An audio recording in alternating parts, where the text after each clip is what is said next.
Welcome friends to my review of the MINISFORUM MS-01 mini PC. I'm going to tell you exactly what I think about it, but first, here the fan standing on my desk a few feet away from me. Let's say I'm sitting right here. You could hear it pretty well. I have other computers running here. I have several laptops. Laptop here, laptop here. You could barely hear these compared to this. So, what my impression about the MS-01 mini desktop PC is, just to summarize it up, you can turn off the video right after this. It's neither here nor there. There's some positives, there's some negatives to it. So let's first talk about let's say the negative. It's that fan noise. Right now the CPU is being pegged at 48%, and this is the noise that it makes. So let me turn off the load and let's hear what it sounds like at idle in about a minute from now. So now we're at 2% load. And it's definitely much quieter, which is nice. However, it's not as good as this. This is my main mini PC that I've been using for several months now, and I gotta say it's much better, because especially I unplugged the fan on the bottom. It works perfectly nice. I mean, I could turn it on and you won't even hear it. But this is a review about the MS-01. So yes, at low consumption it goes down in volume. However, if you're using playing videos on YouTube and things like this, you're probably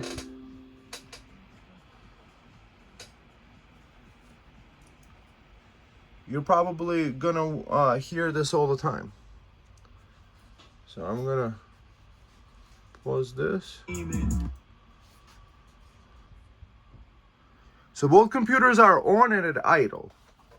I can't hear this one over this one.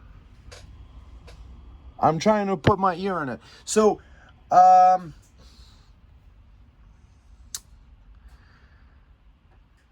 just like in the beginning, it's neither here nor there, right? So the benefits that this has is that it has a PCIe slot, and you could put various different things on the inside. There's other people with reviews that opened it up, and that's the reason why I actually bought this, and I pre-ordered it, and it came directly from Hong Kong via DHL.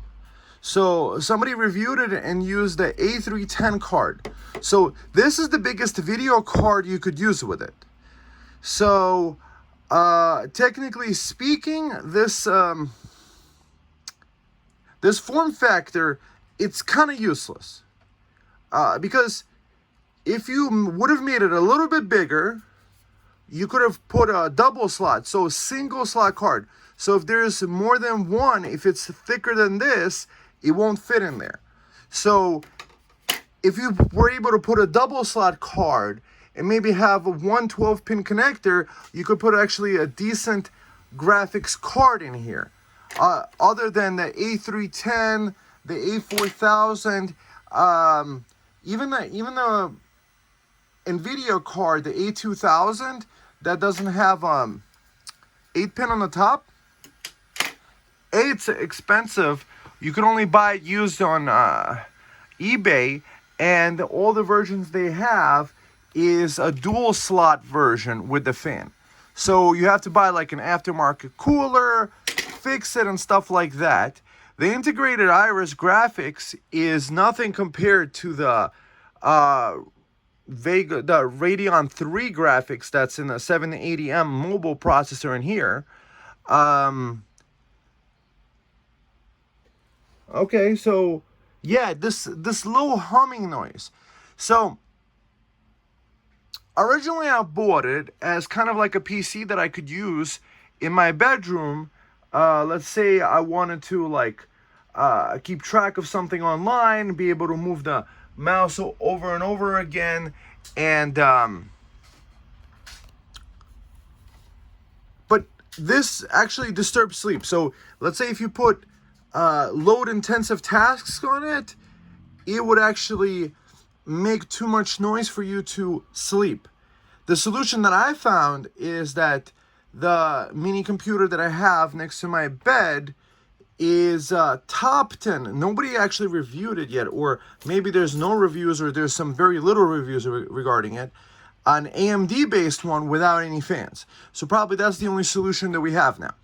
So now that we got the ugly out of the way, let me tell you the benefits that I bought it for. Well, I wanted a PC that had these SFP Plus networking ports.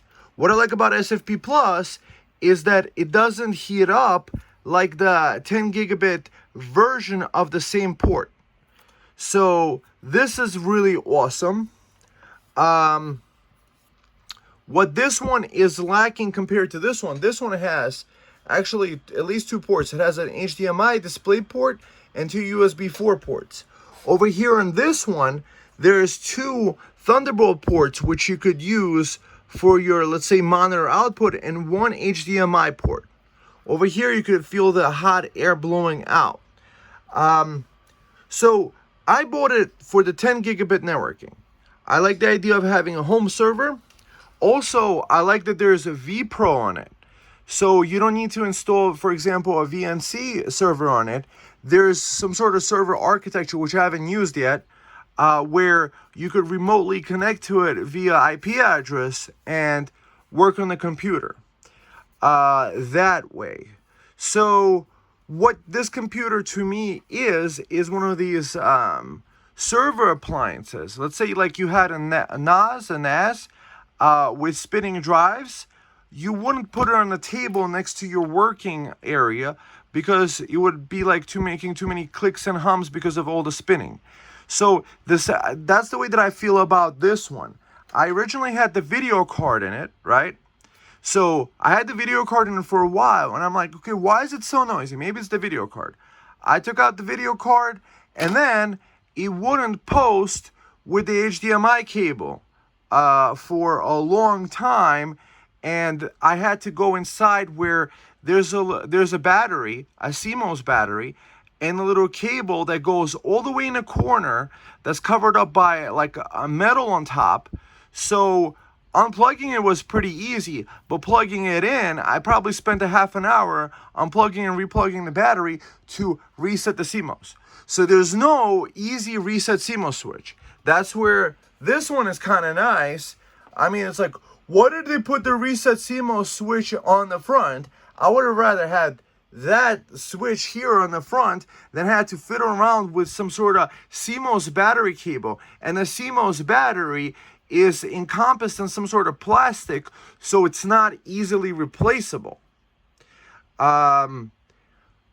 Yes, it has the capability to do U.2 drives. Originally, I was thinking U.2 drives are pretty awesome because you could get like a 30 terabyte capacity and things like this. Buy one on eBay for cheaper and make it work nice. But U.2 drives are kind of useless because of the lack of interoperability. That's my thought about it. Is that originally I bought a U.2 drive before getting this one on eBay, and it came and I got myself some sort of adapter like this one, right?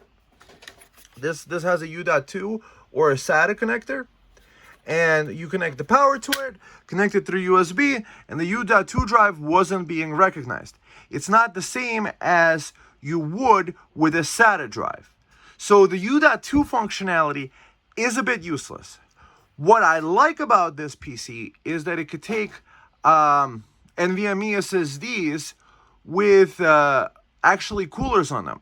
So there's in here right now a 990 Pro with the heatsink 4 terabyte in here, which is really awesome because the extra heatsink allows actually to cool down. So the active cooling solution on here is pretty nice. But we have to realize is what we have here, I believe, is Intel 7 nanometer process node. And on here, it has a 7940HS. It has a 4 nanometer process. So that's why this one sounds cooler and doesn't take as much wattage. So I have UM790 Pro MINISFORUM, and with the same 50% load or more, it takes 29 watts, about 18 watts at idle. This one is taking, let's see, idle mode. Oh, can't really see nothing. Okay. This one, I don't know how much it's taking at idle. However, when I put it onto the load mode, probably 70, 80 watts. Other Ryzen PCs, like for example, this one, has an 8-core, 7 nanometer processor, 4850U. So it's a mobile chip. That takes about 30 watts. 30 watts, 30 watts, 30 watts, all pretty much the same process node going on, and they still don't take up so half the power on the same load amount. So this one, I believe, takes about 70, 80 watts. So at least 20, 30 watts more than their AMD counterpart. So if you have this running all the time, running processes, this one is going to be a lot more. That is one of the situations that I've noticed. It's an Intel chip thing. In order to have a high-end processor, like in here, there's a 13900H. That's the highest end processor that they do for like mini PCs, as opposed to the 7940H and this one. So it's pretty much double the power. So I have the UM790 Pro, which takes about 30 watts. This one takes about 70, 75, 80 watts at the same load. Graphics wise, it's not as good as the 780M graphics. You could see all the video presentations, Iris graphics with what, 96 units or something, as compared to the 7080M. Comparison's probably double as fast, that one. So what I had issues with this guy is I couldn't get 10 gigabit networking to run on it. So I have these Thunderbolt cards. They just would crash, not work. I couldn't get a Thunderbolt dock connected to it. This one I probably could. I haven't tried it with the Thunderbolt dock. And the reason I didn't need to do it is because I already have the SFP Plus connection here. The Firber Optic 10 gigabit connection, which I really like. So where do I see this computer living in my life? This has to go in a drawer that's been padded from noise and insulated from like all this extra noise, where you would put a NAS. So that brings up the point of it being neither here nor there. Why it's neither here nor there is that it's supposed to be small for you to use on your desk. But right now, sure, it's idling and you don't hear it much. But once you start, like, playing videos, once you start doing like tasks that anybody would do on a PC, it starts ramping up and making a lot of noise with the fans. So this is kind of like a companion you would put like in a server room. You know those server rooms with like big ass servers? And then that makes it neither here nor there, because if you're going to put something in a server room, might as well just make a desktop PC, a full desktop PC, and make that run. The reason also why I got it was because this computer runs from 19 volts. So I'm able to run it off a 12 volt to 19 volt adapter like this one, and run it directly off the battery without an inverter. So that's the highest efficiency way to run a PC, is that you're not losing energy, converting DC energy, which is inside the battery, to AC using an adapter brick, and then converting that AC energy back to DC to power this. And the idea is DC to DC, and especially this supposedly being a lower power chip, it's supposed to take less energy. However, just like with Intel, it just seems like Intel, with their hardware and chips, they're so behind on the processor nodes that their chips are much hotter and noisier than they need to be. So, summarizing, what are the points that, and the reasons I bought it for? SFP Plus connection. This is the only mini PC. Maybe there's other ones. I probably didn't look at enough of them, but just like yourself, I watched YouTube videos of these different tech influencer guys who probably or might have gotten one of these things for free. They're supposedly completely unbiased because nobody reviews their thing. Sure, yes, but I actually paid money for this, and I just feel like the better value, because this guy and this guy is probably very close in price. This is better graphics. Sure, it doesn't have the connections of the SFP Plus, but 2.5 gigabit is probably fast enough. It's less noisy, takes less power. This takes more power. It has more connectors for 3 NVMe drives as opposed to only 2 NVMe drives inside, which is nice. The faster networking, I like that it has a Thunderbolt on it, and it doesn't do power delivery over Thunderbolt on this one. But what I found with this one is that the USB 4 power delivery wasn't working anyway, it was crashing. So yeah, where is this going for me now? I'm gonna keep testing around with it, messing around with it. I like the idea that it has a vPro, which allows you to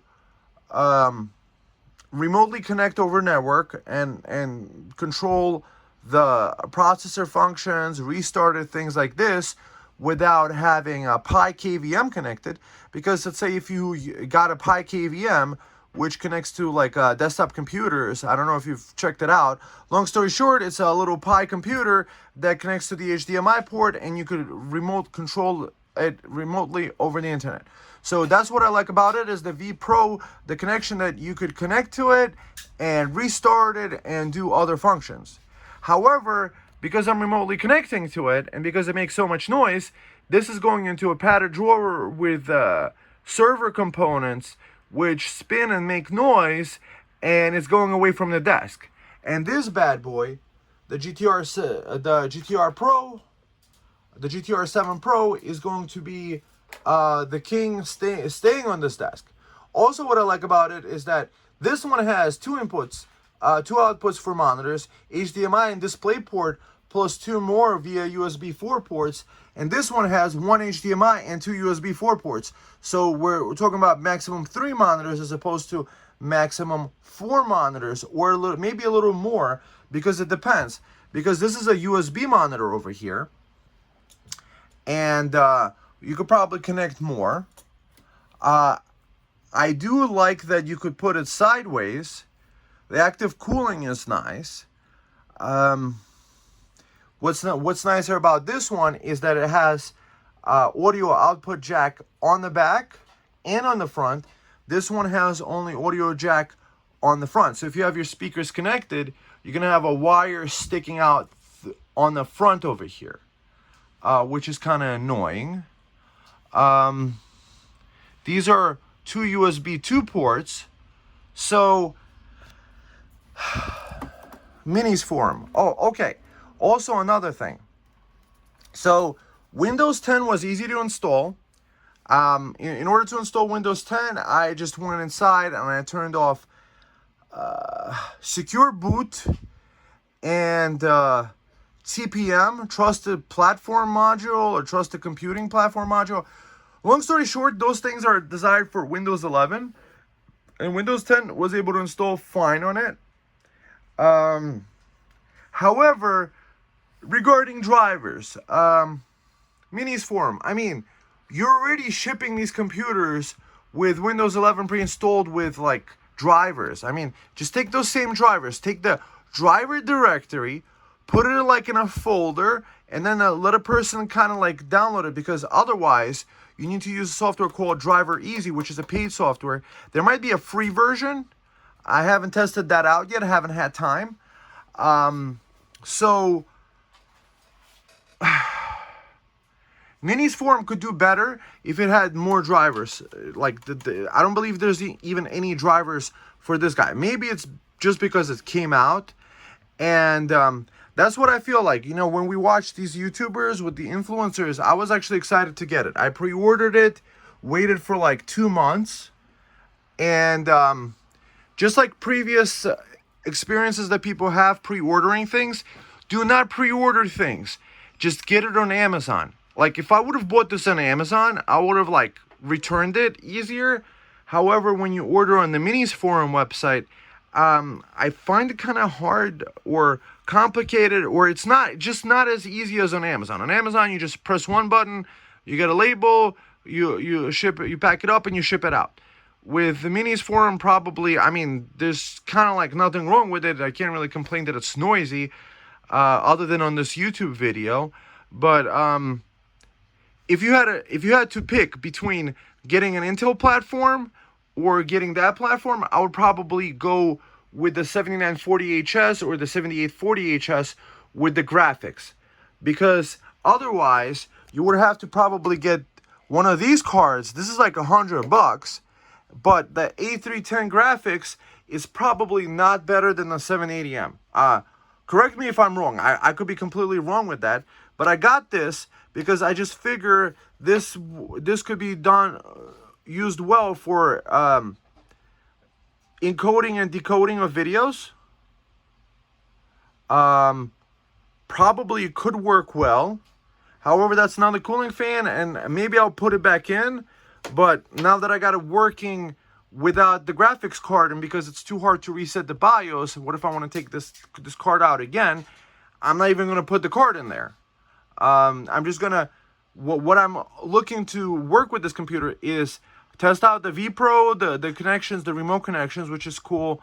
The way that I see it is like, this is kind of like a storage server, kind of like if you like having a NAS or a NAS, but you prefer a Windows option. For example, with a NAS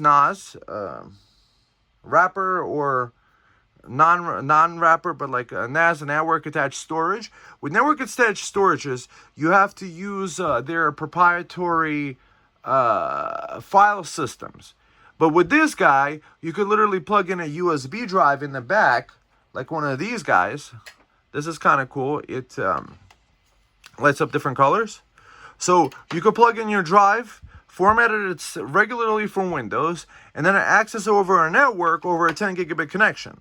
So let's say if I can connect to this drive and read and write to it, let's say 1,000 megabytes a second, I would be able to read and write to it 1,000 megabytes a second from like any laptop, from any other network enabled storage to it.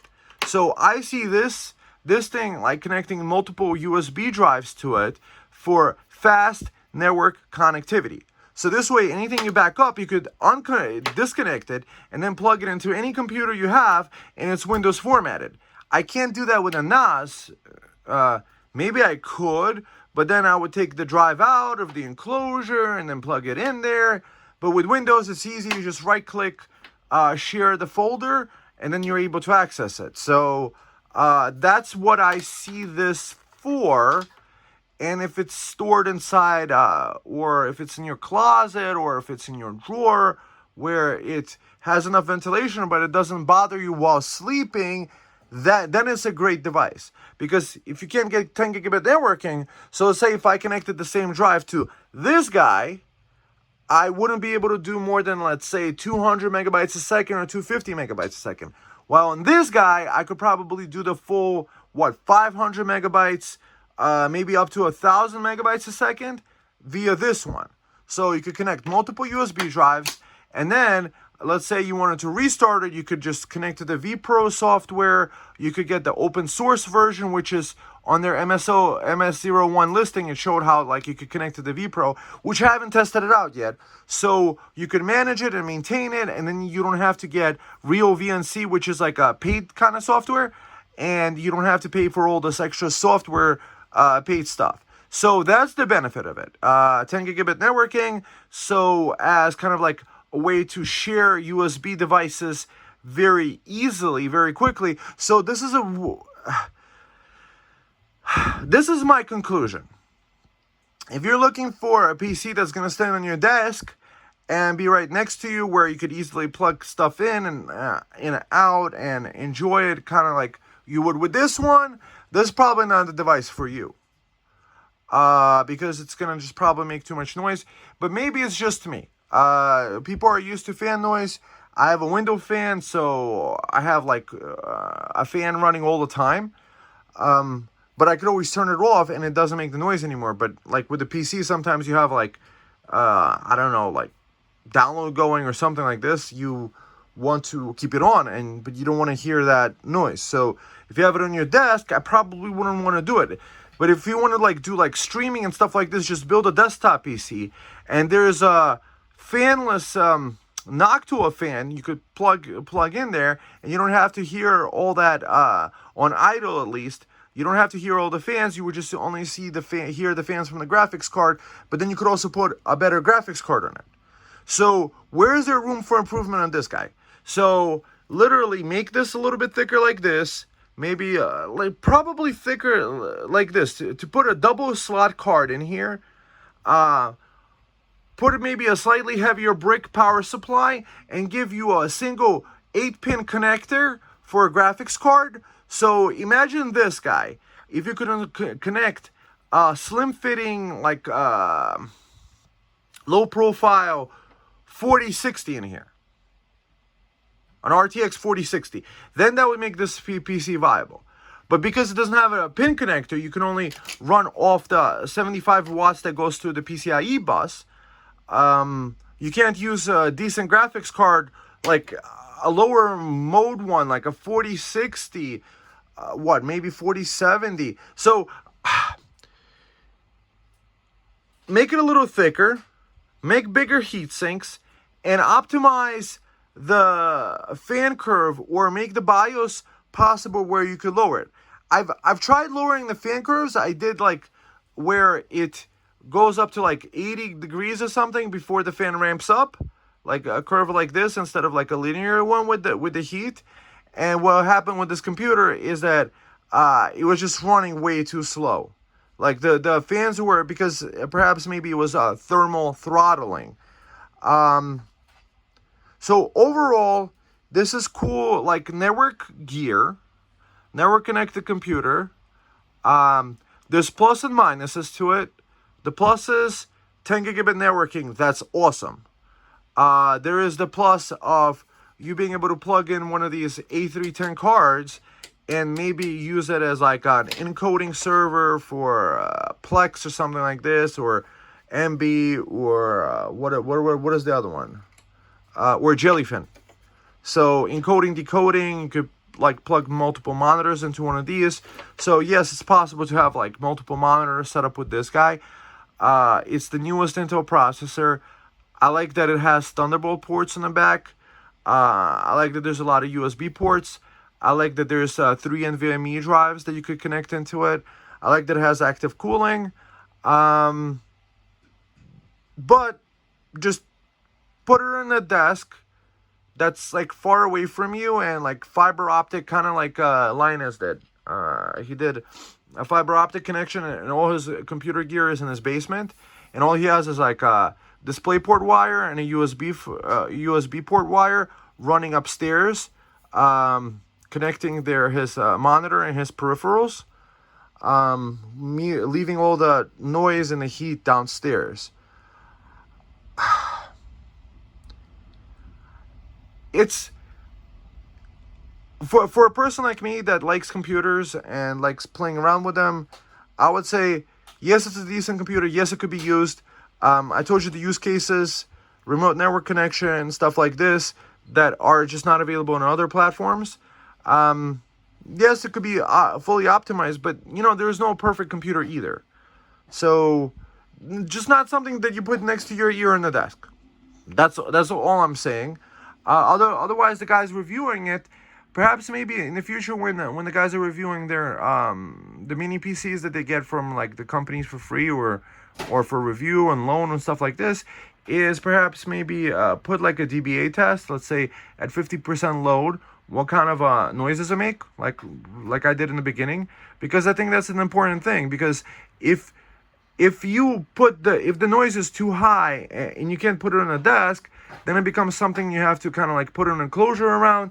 But then if you put an enclosure around something, like make it take up more space, you might as well just build a desktop PC with a passive heatsink. So like for example, the 8700G would have RDNA 3 graphics. You could put a Noctua cooler on it, so you would have a much higher graphics fidelity. You could put a 10 gigabit port onto the PCIe lane, and completely have a fanless PC that would probably blow this out of the water, because it's 4 nanometer process and like the best one, the 8700G. So that's just one of the ideas that I have. I like that it's compact, so it could fit into a drawer, a nice padded drawer, and be out of the way. I like that it runs off a 19 volt power supply, which could be done through a battery. So you could have a battery, run it directly off solar, or other ideas. I like the idea, like if you have a server computer, you want it to sip as little power as possible. I like that there's no vents on the sides, so it's actually designed to be kind of like standing like this. So that's convenient. So you could put it like this on the table, like this. That's nice. The fiber optic connection, that's important, because if you want to have connections to it. So as a network appliance, doing Docker containers hidden away, yes. As like a desktop PC on your desk next to you and you're using it, I would recommend the UM790 Pro, the GTR7 Pro with the 7940HS or the 7840HS PCs. Perfect. I mean, the 7940 UM790 Pro is also a MINISFORUM product. Really good. What I like about the UM790 Pro is that you could run it off a single USB power delivery. This guy doesn't run off the USB power delivery, and it has its own kind of proprietary power supply brick, which I was able to modify too, and it's running off a 19 volt power supply also, like on the floor here.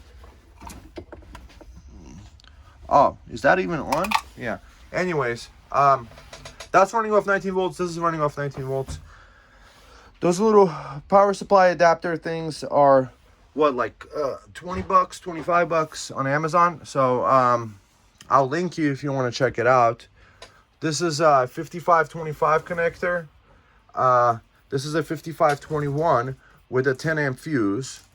When you're doing DC, I just like to have as many fuses as possible, as many protections. I use Anderson connectors everywhere because it's very convenient.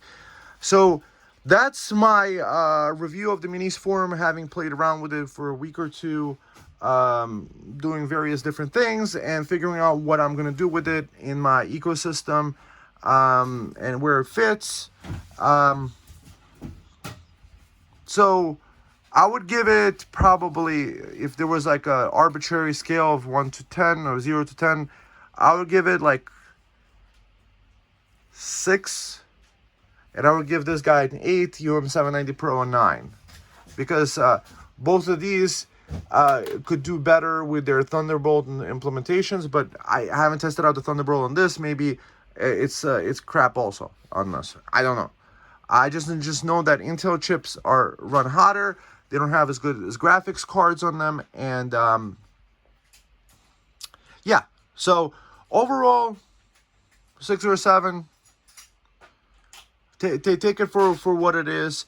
I hope you found my review useful. Links to Amazon, those are, I think, affiliate. Maybe not. Depends on which website. Thumb up the video. Put your comments below. Tell me what you think about it. And let's have a discussion. And let's have a clear discussion of being owners of this electronics. And what do we tell the companies? Like, if the company is sitting here watching the review, maybe they'll use that and make a version 2 that's going to be already like a more awesome version of this one. Or maybe this one, perhaps, here's an idea. You take the AMD chipset from there and you put it on this, or you take the SFP Plus connector and put it like on a chassis like this guy, slightly bigger, and then you have a winner. You have a clear winner with this one because the CPU would run cooler. It probably is cheaper to buy for the company because Intel is probably more expensive. And yeah, just get some 10 gigabit networking on the mini PC, like the AMD version. And then I would have bought that. Like if you give me an Intel or an AMD, based on my experience like this. Also, I think this one clocks higher. Probably. This one I think I've seen like running at 4 gigahertz all the time. This one at idle, I don't know, like 3.5, 3. It drops down to like 3. So yeah, 7940HS over this, better efficiency. Let's just continue the discussion below. We'll talk to you soon, and I'll see you in the next one. And tell me if you're interested in completely perfect silent mini PC. I'll tell you all about it. All right, friends.